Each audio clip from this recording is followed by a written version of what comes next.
Naghahanap ka ba ng matutuluyan dito sa Daet na maganda, modern, accessible, convenient at hindi rin mabigat sa bulsa? Alam nyo ba, may na-discover kami na apartment for rent na sa halagang 7,000 pesos lang ay may sarili ka ng unit at ang pinaka-the best pa, may installed na inverter aircon na kaagad sa bawat bedroom. Kung gusto mong malaman kung bakit sulit na sulit ang place na to, panoorin mo to. Alam nyo ba na may na-discover kaming apartment for rent dito sa San Gregorio, dito sa Barangay Mancruz, Daet, Camarines Norte.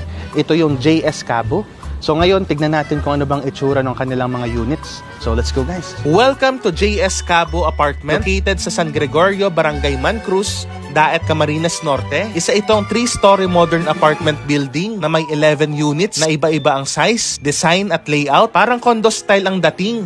Kaya perfect para sa mga naghahanap ng bagong lilipatan, mga students, couples, o kahit small family. Pagdating pa lang namin, ramdam na agad yung good vibe dahil sakto. Ongoing ang blessing ng apartment kasama ang pamilya, mga kaibigan nila. Sama-sama silang nagdasal para sa isang maayos at magandang simula ng JS Cabo Apartment. Habang umiikot si Father sa bawat unit, bawat kwarto at bawat sulok ng building, makikita mo talaga yung dedication at pagmamalasakit ng may-ari para sa future tenants.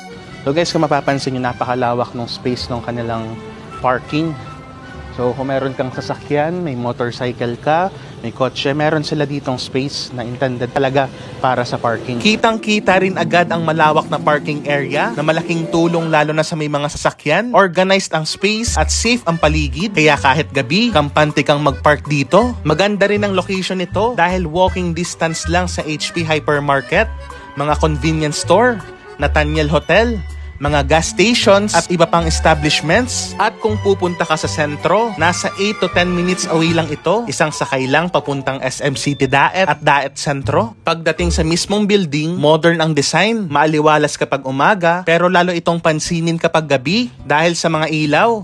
Litaw na litaw ang structure. At sa drone shots pa lang namin, makikita mo kung gaano ka eye-catching ang buong building kapag gabi. Ang maganda pa rito, may security door at CCTV, kaya secured ang lugar. May hallway sa second floor at pressurized water system din ang gamit dito, kaya malakas ang water pressure mula sa gripo hanggang sa CR. Pumasok kami sa ilang units para silipin ang loob. Ang unit 2 ay spacious, malakas ang tubig, may 2 bedrooms at may space para sa living at dining area. Tignan natin kung anong itsura nitong unit 2 nila. Kitang-kita naman na napaka-spacious bedroom. Yan, meron ditong bedroom. At alam nyo ba guys, na napaka-astig dito dahil kapag nag-rent ka, meron ka ng sariling